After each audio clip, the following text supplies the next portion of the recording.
தாய் வீடு ஜூலை 2026. மொழியின் அரசியல். வர்க்க சக்தியாக மொழியும் ஆங்கிலம் பேசும் மேட்டுக்குடியினரும். எழுதியவர் தேனா ஞாலசீத்தி மீனிலங்கோ. வாசிப்பவர் ஆனந்தராணி பாலேந்திரா. சிங்கள கிராமிய நடுத்தர வர்க்கம். விரக்தியும் இலட்சியமும். ஆங்கிலம் பேசும் மேட்டுக்குடியினர் காலனித்துவ மொழி மூலதனத்தின் ஒட்டுமொத்த சலுகைகளையும் தமதாக்கிக் கொண்ட போது, தாய்மொழி பேசும் பெரும்பான்மை சமூகம் கட்டமைப்பு ரீதியான புறக்கணிப்பையே எதிர்கொண்டது.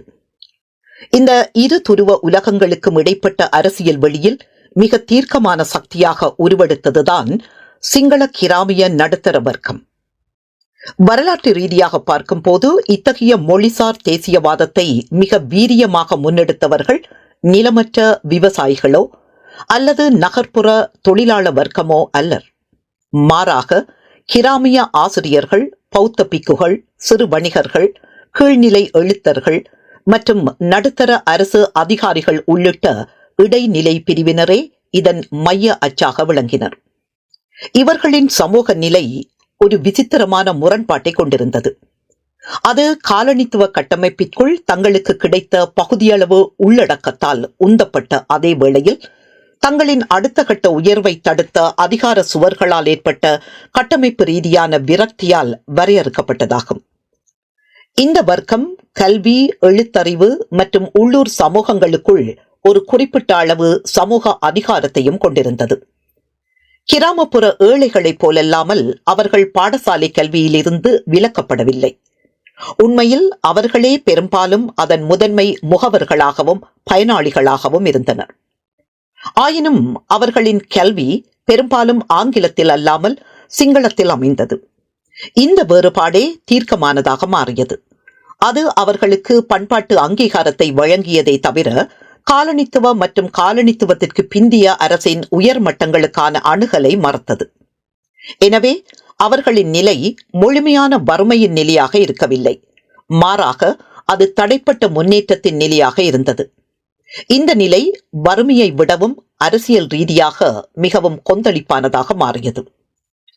1930, 1940களில் வாழ்ந்த சிங்கள கல்வி கற்ற கிராம ஆசிரியர் இந்த வர்க்க உருவாக்கத்தை புரிந்து கொள்வதில் ஒரு மைய பாத்திரமாக திகழ்கிறார். அரசுக்கும் சமூகத்திற்கும் இடையிலான சந்திப்பு புள்ளியில் நிலைநிறுத்தப்பட்டிருந்த அந்த ஆசிரியர் எழுத்தறிவின் முகவராகவும் பண்பாட்டு அதிகாரத்தின் தாங்குபவராகவும் விளங்கினார். அவர் சிங்கள மொழியையும் இலக்கியத்தையும் பெரும்பாலும் பௌத்த அறநெறி கட்டமைப்புகளுடன் கலந்து கற்பித்தார். கிராமத்தின் அறிவுசார் மற்றும் அறநெறி வாழ்க்கையை வடிவமைப்பதில் முக்கிய பங்காற்றினார். தனது உள்ளூர் சூழலில் அந்த ஆசிரியர் மரியாதையை பெற்றிருந்தார். நிர்வாக விஷயங்களில் அவரிடம் கலந்தாலோசிக்கப்பட்டது. உள்ளூர் பிணக்குகளில் பங்கேற்றார். கிராம மக்களுக்கும் முறையான நிறுவனங்களுக்கும் இடையே ஒரு பாலமாக அடிக்கடி செயல்பட்டார். ஆயினும் கிராமத்துக்கு அப்பால் அவரது அதிகாரம் கடுமையாக குறைந்தது. ஆங்கிலம் இல்லாததால் அவரால் உயர் நிர்வாக பதவிகளுக்கோ தொழில்முறை வாழ்க்கைக்கோ அரசின் செல்வாக்கு மிக்க பதவிகளுக்கோ எளிதில் மாற முடியவில்லை. உள்ளூர் அதிகாரத்திற்கும் அமைப்பு ரீதியான ஓரங்கட்டலுக்கும் இடையிலான இந்த முரண்பாடு ஒரு தனித்துவமான விரக்தியை உருவாக்கியது. அந்த ஆசிரியர் சமூகத்திலிருந்து விலக்கப்படவில்லை. அவர் அதிகாரத்திலிருந்து விலக்கப்பட்டிருந்தார். அவர் எழுத்தறிவு பெற்றிருந்தார். ஆனால் முன்னேற்றத்திற்கு மிகவும் அவசியமான மொழியில் அல்ல. அவர் மதிக்கப்பட்டார். ஆனால் நாட்டை ஆளும் அமைப்புகளுக்குள் அங்கீகரிக்கப்படவில்லை. சிங்கள கிராமப்புற நடுத்தர வர்க்கத்தினர் அனுபவிக்கும் விரக்தியானது கட்டமைப்பு ரீதியான வாய்ப்புகளால் பூர்த்தி செய்யப்படாத அதிகரித்து வரும் எதிர்பார்ப்புகளின் விளைவாகவே புரிந்து கொள்ளப்பட வேண்டும். கல்வி அவர்களின் பார்வையின் எல்லையை விரிவுபடுத்தி முன்னேற்றம், குடியுரிமை, பங்கேற்பு குறித்த எண்ணங்களுக்கு அவர்களை அறிமுகப்படுத்தி இருந்தது. ஆயினும் இந்த அபிலாஷைகளை நனவாக்குவதற்கான பாதைகள் மொழி தடைகளால் கடுமையாக கட்டுப்படுத்தப்பட்டே இருந்தன. இந்த நிலையை ஒன்றுக்கொன்று தொடர்புடைய 3 பரிமாணங்கள் மூலம் பகுப்பாய்வு ரீதியாக விவரிக்கலாம். முதலாவதாக, இது முழுமையான வறுமையின் நிலை அல்ல. இந்த வர்க்கத்தைச் சேர்ந்த பலர் மிதமானதாக இருந்தாலும் நிலையான வருமானத்தை கொண்டிருந்தனர். கிராமப்புற சமூகத்தில் ஒப்பீட்டளவில் வசதியான பதவிகளில் இருந்தனர். இரண்டாவதாக, இது எழுத்தறிவின்மையின் நிலை அல்ல, மாறாக சிங்களத்தில் எழுத்தறிவு பரவலாக இருந்தது. மேலும் அது பெரும்பாலும் இலக்கியம், வரலாறு, சமய நூல்களுடனான வலுவான ஈடுபாட்டுடன் சேர்ந்திருந்தது. மூன்றாவதாக, இது கலாசார தாழ்வின் நிலை அல்ல. சிங்கள மொழியும் பௌத்த மரபும் ஒரு வளமான கலாசார கட்டமைப்பை வழங்கின. அது உள்ளூர் சூழல்களில் தீவிரமாக போற்றப்பட்டது. ஆயினும் பொருளாதாரம், கலாசாரம், சமூகம் ஆகிய இந்த மூலதன வடிவங்கள் இருந்த போதிலும் அந்த வர்க்கம் நிறுவன ரீதியாக ஓரங்கட்டப்பட்டே இருந்தது. தடை என்பது திறமை குறைவோ முயற்சி குறைவோ அல்ல, மாறாக உயர் முன்னேற்றத்திற்கான திறவுகோலாக செயல்பட்ட ஆங்கிலத்தை அணுகுவதில் இருந்த பற்றாக்குறையே ஆகும்.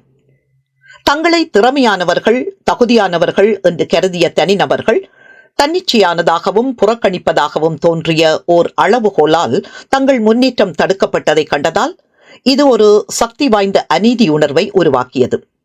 சிங்கள கிராமப்புற நடுத்தர வர்க்கத்தினருக்கு ஆங்கிலம் என்பது அவர்களிடம் இல்லாத ஒரு கருவி மட்டுமல்ல, அது மறுக்கப்பட்ட அங்கீகாரத்தின் சின்னமாகவும் இருந்தது. உள்ளூர் அறிவு, கலாசார திறன் அல்லது சமூக பங்களிப்பு ஆகியவற்றின் அடிப்படையில் அல்லாமல் காலனித்துவ சக்தியுடன் தொடர்புடைய ஒரு வெளிநாட்டு மொழியில் உள்ள தேர்ச்சியின் அடிப்படையில் மதிப்பு வழங்கப்படும் ஓர் அமைப்பை அது பிரதிபலித்தது.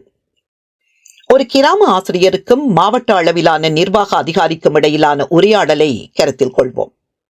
சிங்களத்தில் சரளமாகவும் உள்ளூர் நிலைமைகளை பற்றி அறிந்தவராகவும் இருக்கும் அந்த ஆசிரியர் சமூகத்தின் சார்பாக ஒரு மனுவையோ கோரிக்கையையோ முன்வைக்கலாம். ஆங்கிலத்தில் செயல்படும் அந்த அதிகாரி ஆங்கில ஆவணப்படுத்தலுக்கும் தகவல் தொடர்புக்கும் முன்னுரிமை அளிக்கும் ஒரு அதிகாரத்துவ கட்டமைப்பிற்குள் அந்த கோரிக்கையை மதிப்பீடு செய்வார். இத்தகைய சந்திப்புகளில் ஆசிரியரின் அதிகாரம் குறைக்கப்பட்டது. அவரது வாதத்தின் சாராம்சத்தை பொருட்படுத்தாமல் ஆங்கிலத்தில் செயல்பட முடியாத அவரது இயலாமை அவரை ஒரு பாதகமான நிலையில் வைத்தது. இந்த உரையாடல் மொழியியல் திறமையே நம்பகத்தன்மையை நிர்ணயிக்கும் ஒரு படிநிலை அமைப்பையும், தகுதியின் அடிப்படையில் அல்லாமல் மொழியின் மூலமே அங்கீகாரம் வழங்கப்படும் ஒரு சூழலையும் வலுப்படுத்தியது. காலப்போக்கில் இந்த அனுபவங்கள் ஒரு பரந்த கண்ணோட்டமாக உருவெடுத்தன. அதாவது, சிங்கள கல்வி கற்ற தனிநபர்களின் மதிப்பை இந்த அமைப்பு அங்கீகரிக்கவில்லை என்பதே அது. இதனால் ஆங்கிலம் வாய்ப்புகளுக்கு ஒரு தடையாக மட்டுமல்லாமல் கண்ணியத்திற்கே ஒரு தடையாகவும் மாறியது. கிராமப்புற நடுத்தர வர்க்கத்தின் விரக்தி தனிப்பட்ட அனுபவங்களுக்குள் மட்டும் அடங்கிவிடவில்லை. அது கலாசார மத நிறுவனங்கள் மூலம் வெளிப்படுத்தப்பட்டு பெருக்கப்பட்டது. பௌத்த பிக்குகள், அவர்களில் பலர் ஒரே மாதிரியான கல்வி பின்னணியை பகிர்ந்து கொண்டவர்கள், மொழி புறக்கணிப்பை ஒரு தேசிய மற்றும் நாகரிக அக்கறைக்குரிய விஷயமாக மறுவரையறை செய்வதில் முக்கிய பங்காற்றினர். ஆசிரியர்களைப் போலவே பிக்குகளும் உள்ளூர் அதிகார பதவிகளை வகித்தனர். ஆனால் முறையான அரசியல் அதிகாரத்திலிருந்து விலக்கப்பட்டிருந்தனர். கல்வியுடனான அவர்களின் ஈடுபாடு, குறிப்பாக சமய பள்ளிகள், தகம்பாசல மூலமான ஈடுபாடு அவர்களை மொழி, கலாசாரம் குறித்த விவாதங்களின் மையத்தில் நிறுத்தியது. அவர்கள் ஆங்கிலத்தின் ஆதிக்கத்தை பொருளாதார முன்னேற்றத்திற்கான ஒரு தடையாக மட்டுமல்லாமல் சிங்கள பௌத்த அடையாளத்திற்கு ஒரு அச்சுறுத்தலாகவும் விளக்கினர். இந்த மறுவரையறை வர்க்க அடிப்படையிலான விரக்தியை பண்பாட்டு விமர்சனமாக மாற்றியது. பிரச்சினை இனி வெறும் வேலை வாய்ப்புகளை பெறுவது மட்டுமல்ல, ஒரு மொழியாகவும் தேசத்தின் சின்னமாகவும் சிங்களத்தின் அந்தஸ்து பற்றியதாக மாறியது. இந்த செயல்பாட்டில் கிராமப்புற நடுத்தர வர்க்கத்தின் குறைகள் ஒரு பரந்த கருத்தியல் திட்டமாக உயர்த்தப்பட்டு தனிப்பட்ட விரக்தியை கூட்டு அடையாளத்துடன் இணைத்தன. இதை சிங்கள கிராமப்புற நடுத்தர வர்க்கத்தை ஒரு வகை சிறு முதலாளித்துவமாக புரிந்து கொள்ளலாம். அதாவது, மூலதனத்திற்கும் உழைப்பிற்கும் இடையில் அமைந்துள்ள சில வளங்களை கொண்டிருந்தாலும் உற்பத்தி சாதனங்கள் மீது கட்டுப்பாடு இல்லாத ஒரு வர்க்கம். கட்டமைப்பு ரீதியான கட்டுப்பாடுகளுக்கு மத்தியில் அந்த வர்க்கம் தனது நிலையை பாதுகாத்துக் கொள்ள முயல்வதால் இந்த நிலை பெரும்பாலும் அரசியல் நிலையற்ற தன்மையை உருவாக்குகிறது. மொழிசார் தேசியம் அத்தகைய ஒரு திட்டத்திற்கு ஒரு பாதையை வழங்கியது. அது ஆங்கிலம் பேசும் மேட்டுக்குடியினரின் ஏகபோகத்தை அகற்றி அரசு நிறுவனங்களுக்கான அணுகலை திறப்பதாக உறுதியளித்தது. ஆயினும் அது சமத்துவமின்மையை உருவாக்கிய பொருளாதார கட்டமைப்புகளை அடிப்படையாக கேள்விக்குட்படுத்தாமலேயே அவ்வாறு செய்தது. வளங்களை மறுபகிர்வு செய்வதை விட அணுகலை மறுபகிர்வு செய்வதிலேயே கவனம் நிலைத்திருந்தது. பேரவாவினதும் விரக்தியினதும் கலவையானது சிங்கள கிராமப்புற நடுத்தர வர்க்கத்தினரை அரசியல் அணி திரட்டலுக்கு குறிப்பாக ஏற்புடையவர்களாக ஆக்கியது. அவர்களின் குறைகள் வெறும் கற்பனையானவை அல்ல. அவை புறக்கணிப்பிலும் அங்கீகாரம் மறுக்கப்பட்ட அன்றாட அனுபவங்களிலும் வேரூன்றியிருந்தன. அரசியல் தலைவர்கள், குறிப்பாக SWRD பண்டாரநாயக்காவால் பொருளாதார மற்றும் கலாசார ஓரங்கட்டப்படுதலுக்கு ஒரு தீர்வாக மொழி சீர்திருத்தத்தை முன்வைத்து இந்த உணர்வு களஞ்சியத்தை தட்டி எழுப்ப முடிந்தது. சிங்களம் மட்டும் என்ற வாக்குறுதி பெரும் தாக்கத்தை ஏற்படுத்தியது. ஏனெனில் அது தடுக்கப்பட்ட முன்னேற்றத்தின் உணரப்பட்ட யதார்த்தத்தை எடுத்துரைத்ததுடன் மொழித்திறன் பெரும்பான்மையினரின் வாழ்வியல் அனுபவங்களுடன் இணையும் ஒரு அரசின் தொலைநோக்கு பார்வையையும் வழங்கியது. சிங்கள கிராமப்புற நடுத்தர வர்க்கமே மொழி சமத்துவமின்மையை அரசியல் நடவடிக்கையாக மாற்றிய முக்கிய சமூக சக்தியாக விளங்கியது. கல்வி கற்றிருந்தும் புறக்கணிக்கப்பட்ட, மதிக்கப்பட்டும் ஓரங்கட்டப்பட்ட அதன் நிலை ஆழ்ந்த தனிப்பட்ட கட்டமைப்பு ரீதியாக வேரூன்றிய ஒருவித விரக்தியை உருவாக்கியது. இந்த வர்க்கத்தினருக்கு ஆங்கிலம் என்பது அவர்களிடம் இல்லாத ஒரு மொழி மட்டுமல்ல, அது அவர்களுக்கு அங்கீகாரத்தையும் வாய்ப்பையும் கண்ணியத்தையும் மறுத்த ஒரு அமைப்பாகவும் இருந்தது. அவர்களின் பதில் அந்த அமைப்பின் அடிப்படை கட்டமைப்புகளை தகர்ப்பதன் மூலம் அல்ல, மாறாக அதன் மொழியியல் அடித்தளத்தை மாற்றுவதற்கு முயல்வதன் மூலம் அதற்கு சவால் விடுப்பதாக அமைந்தது. அவ்வாறு செய்வதன் மூலம் அவர்கள் காலனித்துவத்திற்கு பிந்திய அரசை மறுவடிவமைக்கும் ஓர் உருமாற்றத்தை தொடங்கி வைத்தனர். ஆயினும் இந்த உருமாற்றம் தனக்கே உரிய முரண்பாடுகளை கொண்டிருந்தது. ஏனெனில் மொழியியல் மூலதனத்தின் மறுபகிர்வு பழைய புறக்கணிப்புகளை கடக்க முயன்ற போதிலும் புதிய புறக்கணிப்பு வடிவங்களையும் உருவாக்கியது. ஆங்கிலமும் சமூக இடைவெளியும். பண்பாட்டு பிளவு. காலனித்துவ இலங்கையில் ஆங்கிலம் பொருளாதார அரசியல் மூலதனமாக செயல்பட்டது என்றால் அது வர்க்கங்களை மட்டுமல்ல, வாழ்க்கை முறைகளையும் பிரிக்கும் ஒரு சக்தி வாய்ந்த சமூக இடைவெளியின் அடையாளமாகவும் செயல்பட்டது. ஆங்கிலம் பேசும் மேட்டுக்குடியினர் தாய்மொழி பேசும் பெரும்பான்மையினரிடம் இருந்து மொழியியல் ரீதியாக மட்டும் வேறுபடவில்லை. அவர்கள் ஒரு தனித்துவமான சமூக உலகில் வாழ்ந்தனர். அந்த உலகம் பரந்த மக்களுக்கு பெரும்பாலும் அந்நியமாக தோன்றும் காலனித்துவ நிறுவனங்கள், பண்பாட்டு நடைமுறைகள் மற்றும் மதிப்பீட்டு அமைப்புகளால் வடிவமைக்கப்பட்டிருந்தது. இந்த பிளவு தற்செயலானது அல்ல. இது கல்வி, வேலைவாய்ப்பு, அன்றாட தொடர்புகள் மூலம் உருவாக்கப்பட்டு வலுப்படுத்தப்பட்டது. இதன் விளைவாக மொழி என்பது அதிகாரத்திற்கான அணுகலை மட்டுமல்ல, ஒரு வேறுபட்ட சமூக உலகத்தை சேர்ந்தவர் என்பதையும் குறிக்கும் ஒரு அடுக்குமுறை படிநிலை உருவானது. கொழும்பு போன்ற நகர்ப்புற மையங்களில் இந்த வேறுபாடு குறிப்பாக தெளிவாக தெரிந்தது. ஆங்கிலம் பேசும் மேட்டுக்குடியினர் பிரிட்டிஷ் சமூகத்தை நெருக்கமாக மாதிரியாக கொண்ட மன்றங்கள், சங்கங்கள், தொழில்முறை வட்டங்களின் வலையமைப்பில் பங்கேற்றனர். வடிவமைப்பிலேயே பிரத்யேகமாக இருந்த இந்த இடங்கள் வெறுமனே ஓய்வுக்கான இடங்களாக மட்டுமல்லாமல் சமூக மூலதனம் திரட்டப்பட்டு மீண்டும் உருவாக்கப்படும் தளங்களாகவும் இருந்தன. உறுப்பினராவதற்கு பெரும்பாலும் பொருளாதார வசதிகள் மட்டுமல்லாமல் ஆங்கில நடத்தை நெறிகளில் கலாசார புலமையும் தேவைப்பட்டது. ஆடை விதிகள், பேச்சு முறைகள், நன்னடத்தை விதிகள் ஆகியவை காலனித்துவ தரங்களை பிரதிபலித்து உறுப்பினர்களுக்கும் உறுப்பினர் அல்லாதவர்களுக்கும் இடையிலான எல்லையை வலுப்படுத்தின. 1930, 1940களில் கொழும்பில் ஒரு ஆங்கிலம் பேசும் தொழில் வல்லுநரின் வாழ்க்கை இந்த கலாச்சார உருவாக்கத்தை விளக்குகிறது. ஒரு அரசாங்க அலுவலகத்திலோ சட்டமன்றத்திலோ வேலை முடிந்த பிறகு அவர் ஒரு மன்றத்திற்கு செல்லக்கூடும். அங்கு உரையாடல்கள் பிரத்யேகமாக ஆங்கிலத்தில் நடைபெறும். பிரிட்டனில் இருந்து வரும் செய்தித்தாள்கள் புழக்கத்தில் இருக்கும். மேலும் விவாதங்கள் ஏகாதிபத்திய அரசியல் அல்லது உலக விவகாரங்களை மையமாக கொண்டிருக்கும். சமூக கூட்டங்கள், இரவு விருந்துகள், முறையான நிகழ்வுகள் ஆகியவை பிரிட்டிஷ் நடுத்தர மற்றும் உயர்வர்க்க வாழ்க்கையின் தாளங்களை மீண்டும் உருவாக்கின. இவை பெரும்பாலும் உள்ளூர் பெரும்பான்மையினரின் மொழியினதும் கலாசார நடைமுறைகளிலிருந்தும் விலகியிருந்தன. இது வெறும் பின்பற்றுதல் மட்டுமல்ல, மாறாக பின் காலனித்துவ கோட்பாடு காலனித்துவ போலச் செய்தல் என்ற விவரிக்கும் ஒரு செயல்முறையாகும். இது காலனித்துவப்படுத்தப்பட்ட உயர் அடுக்குகள் ஏற்றுக்கொள்ளப்படுவதற்காக மட்டுமல்லாமல் தங்களை மற்ற மக்களிடமிருந்து வேறுபடுத்தி காட்டுவதற்காகவும் காலனித்துவவாதியின் கலாசார வடிவங்களை தழுவிய ஒரு செயல்முறையாகும். இவ்வாறு ஆங்கிலம் பண்பாடு மற்றும் உலகளாவிய தன்மையின் அடையாளமாக மாறிய அதே வேளையில் சிங்களமும் தமிழும் அதிகரித்த முறையில் வீட்டு, கிராமப்புற அல்லது மதத் துறைகளுக்குள் முடக்கப்பட்டன. அன்றாட பேச்சு, நடத்தை பழக்க வழக்கங்கள் மூலம் கலாசார பிளவு வலுப்படுத்தப்பட்டது.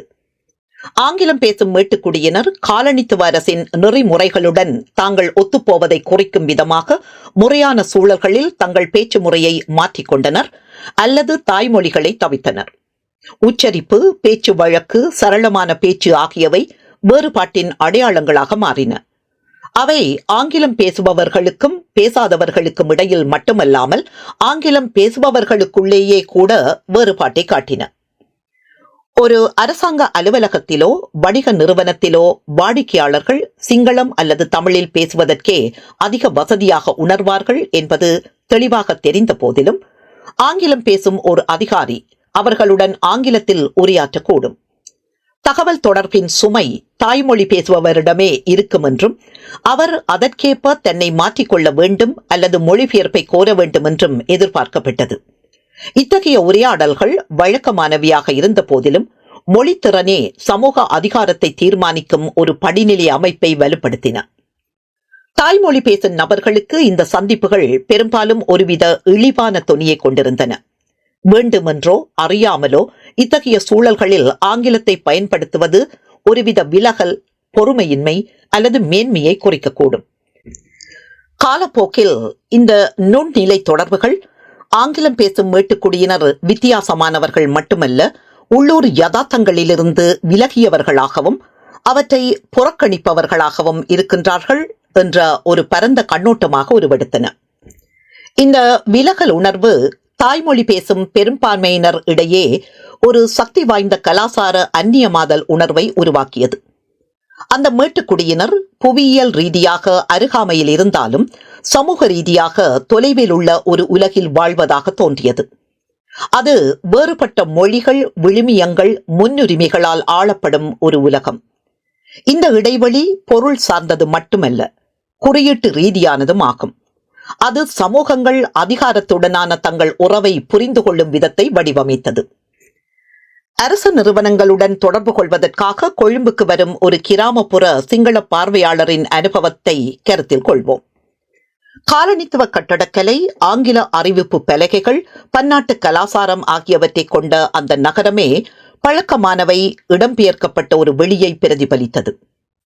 ஒரு அரசாங்க அலுவலகத்திலோ மேட்டுக்குடி நிறுவனத்திலோ நுழையும் போது அந்த பார்வையாளர் பழக்கமில்லாததும் அச்சுறுத்தலானதுமான ஒரு மொழி மற்றும் கலாசார சூழலை எதிர்கொண்டார். இந்த இடப்பெயர்ச்சி உணர்வு என்பது வெறும் மொழியை பற்றியது மட்டுமல்ல, அது ஒரு குழுவில் தங்களை இணைத்துக் கொள்வது பற்றியதும் ஆகும். வருகையாளர் மற்றவர்களுக்காக வடிவமைக்கப்பட்டது போல் தோன்றும் ஒரு அமைப்பில் பயணித்து தன் சொந்த நாட்டிலேயே ஒரு அந்நியனைப் போல உணர வைக்கப்பட்டார். இத்தகைய அனுபவங்கள் அரசும் அதை இயக்குபவர்களும் பெரும்பான்மையினரின் கலாசார வாழ்வில் வேரூன்றவில்லை என்ற கருத்தை வலுப்படுத்தின.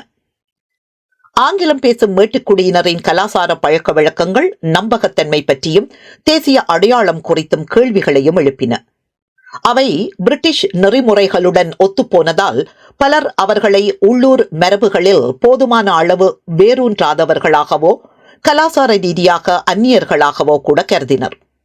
வாழ்க்கை முறையில் காணப்பட்ட வெளிப்படையான வேறுபாடுகளால் இந்த கண்ணோட்டம் வலுப்பெற்றது. உடை பாணிகள், உணவு பழக்க வழக்கங்கள், ஓய்வு நேர செயல்பாடுகள், ஏன் குடும்ப வாழ்க்கை முறைகள் கூட காலனித்துவ தாக்கத்தை பிரதிபலித்தன. இந்த பழக்க வழக்கங்கள் பெரும்பாலும் நடைமுறை சார்ந்தவையாகவோ உயர்வான இலட்சியங்களை கொண்டவையாகவோ இருந்த போதிலும் அவை தேசத்திலிருந்து விலகி இருப்பதற்கான அறிகுறிகளாக அரசியல் ரீதியாக பொருள் கொள்ளப்பட்டன. இந்த மேட்டுக்குடியினரின் நிலையை ஒரு தரகு வர்க்கமாக நாம் அடையாளம் காணலாம். அவர்களின் கலாசார நோக்கு உள்ளூர் சமூக அமைப்புகளை விட வெளிப்புற அதிகார கட்டமைப்புகளுடன் இணைந்திருந்தது. இந்த இணைப்பு உணர்வு பூர்வமாக இருந்ததா இல்லையா என்பது ஒருபுறம் இருக்க, மேட்டுக்குடியினருக்கு வெளியே இருந்தவர்களால் அவர்கள் எவ்வாறு உணரப்பட்டார்கள் என்பதை இது வடிவமைத்தது.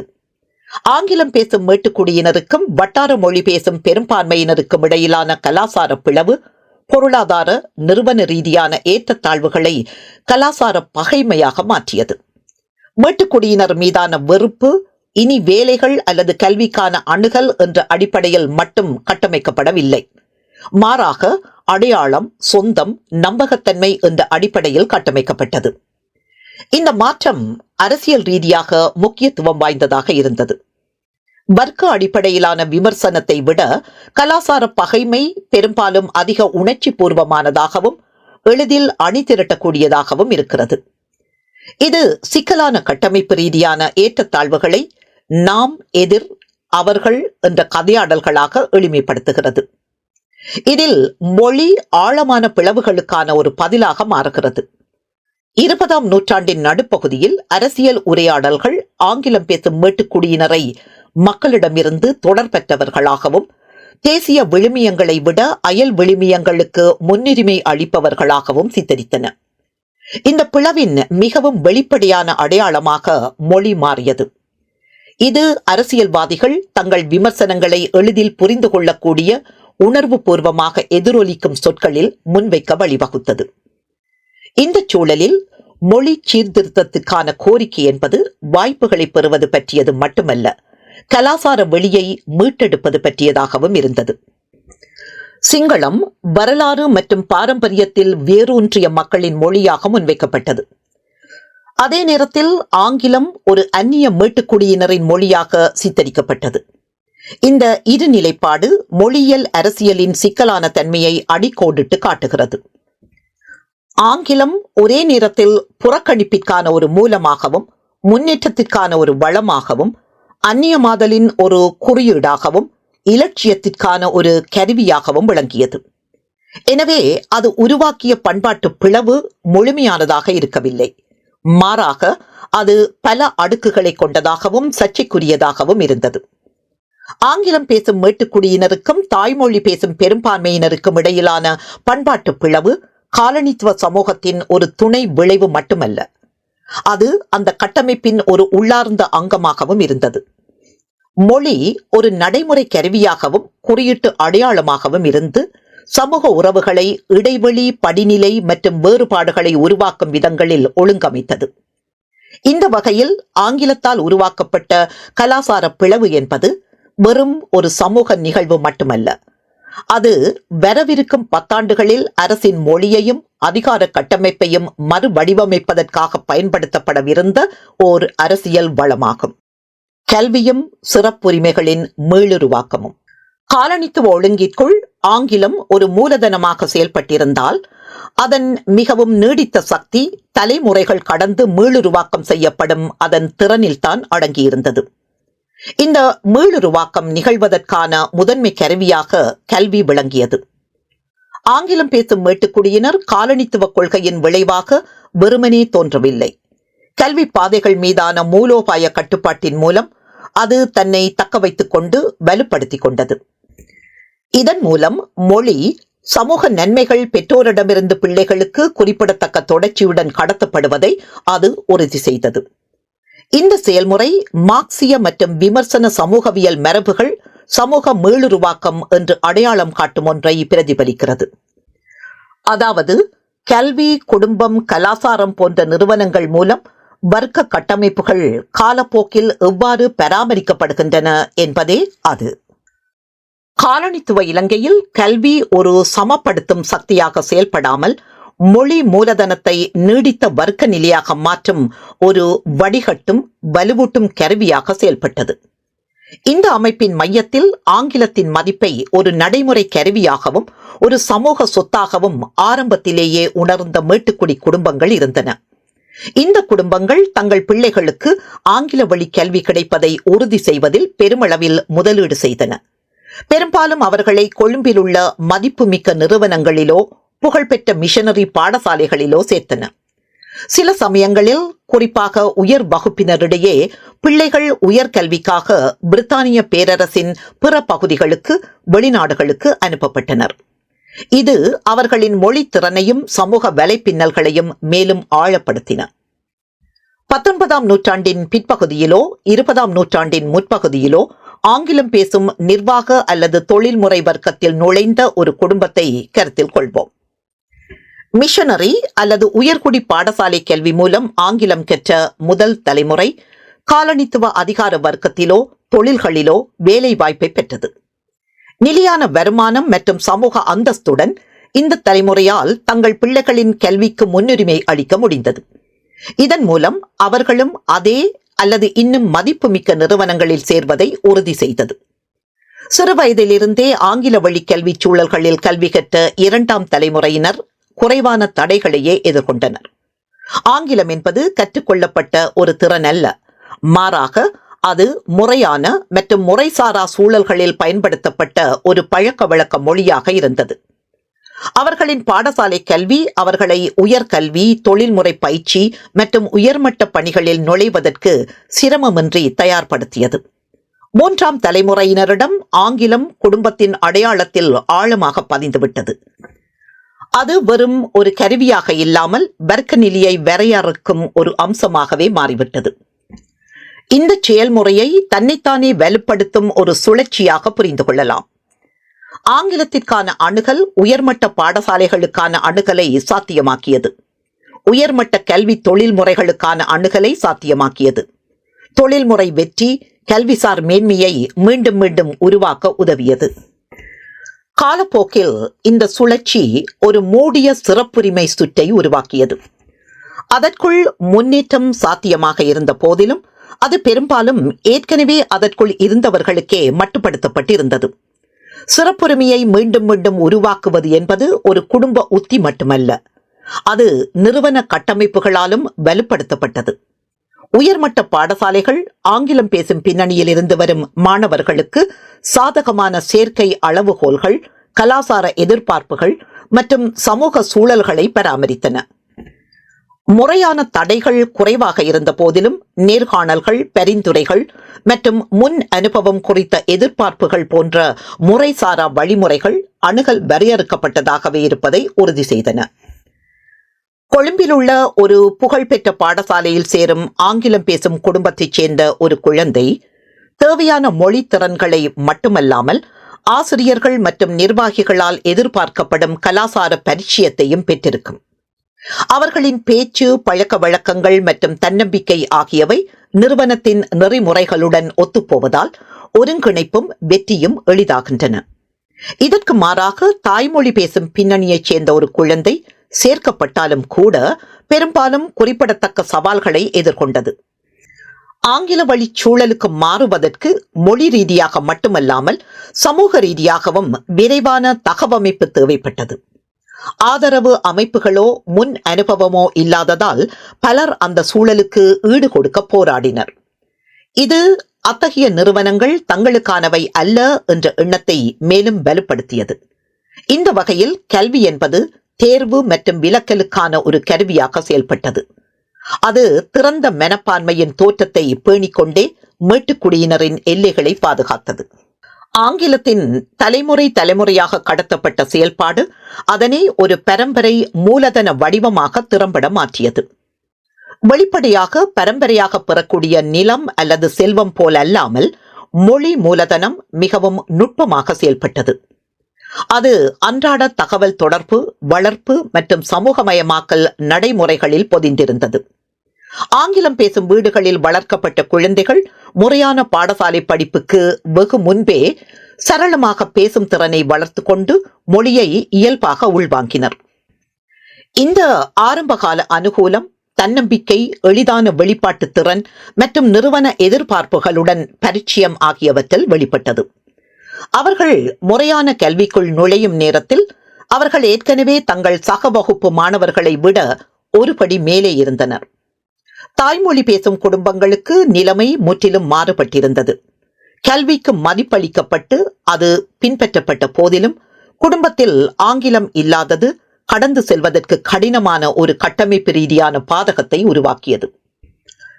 ஒரு கிராமப்புற அல்லது பகுதி நகர்ப்புறத்தில் உள்ள சிங்களம் அல்லது தமிழ் பேசும் குடும்பம் தங்கள் பிள்ளைகளின் கல்விக்கு முன்னுரிமை அளித்து அவர்களை உள்ளூர் பள்ளிகளுக்கு அனுப்பி கல்விசார் சாதனைகளை ஊக்குவிக்கக்கூடும்.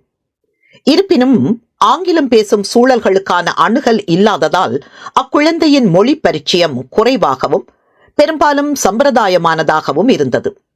தனியார் பயிற்சி அல்லது நகர்ப்புற பாடசாலைகளுக்கு இடம்பெயர்தல் போன்ற வழிகளில் இந்த இடைவெளியை குறைப்பதற்கான முயற்சிகளுக்கு பல குடும்பங்களிடம் இல்லாத வளங்கள் தேவைப்பட்டன.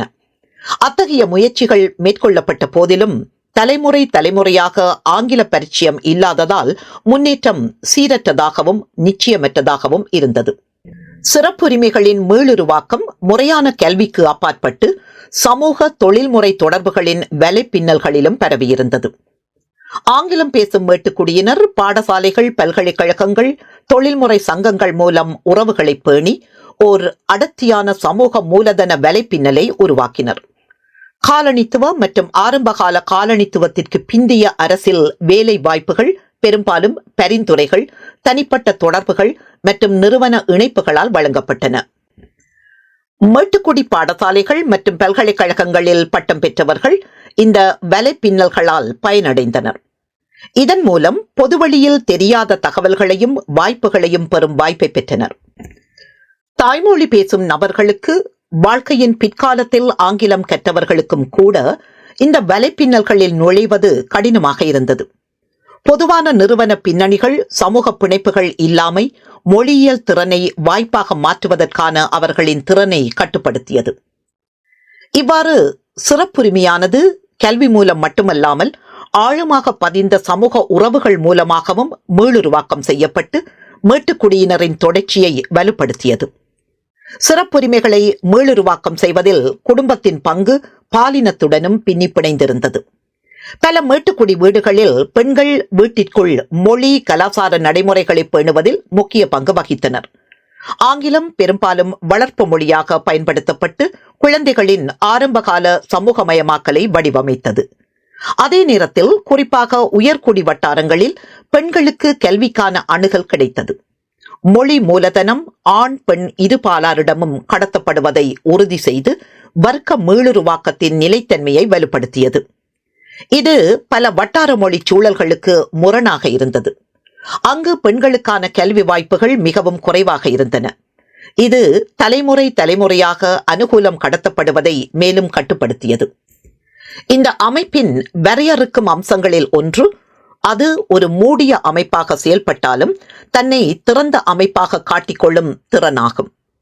பாடசாலைகள் தேர்வுகள் மூலம் மாணவர்களை சேர்த்தன. தகுதியின் மூலம் தொழில்கள் அணுகக்கூடியதாக இருந்தன. அரசு முறையான நடைமுறைகள் மூலம் ஆட்சேர்ப்பு செய்தது. ஆயினும் இந்த தகுதியாட்சி தோற்றத்திற்கு அடியில் ஏற்கனவே மொழி மூலதனத்தை கொண்டிருந்தவர்களுக்கு சாதகமான ஒரு கட்டமைப்பு இருந்தது. காலனித்துவ இலங்கையில் கல்வி வெறும் அறிவை மட்டும் உருவாக்கவில்லை, அது அதிகாரத்தின் தொடர்ச்சியை உருவாக்கியது. ஆங்கிலத்தின் தலைமுறையான பரிமாற்றத்தின் மூலம் உயர்குடி குடும்பங்கள் சமூக படிநிலையில் தங்கள் நிலையை மீண்டும் நிலைநிறுத்திக் கொள்ள முடிந்தது. இதன் மூலம் மொழி மூலதனம் ஒருமுகப்படுத்தப்பட்டிருப்பதை உறுதி செய்தன. தாய்மொழி பேசும் குடும்பங்களுக்கு கல்வி நம்பிக்கையை அளித்தது, ஆனால் உத்தரவாதத்தை அளிக்கவில்லை. பரம்பரை மொழி மூலதனம் இல்லாதது, முயற்சி, திறமை என்பன இருந்த போதிலும் கடக்க கடினமான தடைகளை உருவாக்கியது. இந்த சூழலில் மொழி என்பது தகுதிக்கும் சிறப்புரிமைக்கும் இடையிலான எல்லையை மங்கச் செய்யும் ஒரு பரம்பரை அனுகூலமாக செயல்பட்டது. அது சாதனை என்ற போர்வையில் சமத்துவமின்மை நீடிக்க அனுமதித்தது. மேலும் வாய்ப்புகளுக்கான அணுகல் பிறப்பாலும் முயற்சியாலும் சமமாக வடிவமைக்கப்படும் ஒரு அமைப்பை வலுப்படுத்தியது. இந்த செயல்முறையை புரிந்து கொள்வது அதை தொடர்ந்து நிகழ்ந்த அரசியல் மாற்றங்களை புரிந்து கொள்வதற்கு அவசியமானது. ஆங்கிலத்தின் ஆதிக்கத்தை அகற்றுவதற்கான கோரிக்கை ஓரளவிற்கு இந்த மறு உருவாக்க சுழற்சியை உடைப்பதற்கான கோரிக்கையாக இருந்தது. ஆயினும் உருவான தீர்வுகள் சமத்துவமின்மையின் அடிப்படை கட்டமைப்புகளை முழுமையாக அகற்றாமல் அதன் அறிகுறிகளை மட்டுமே நிவர்த்தி செய்தன. நன்றி.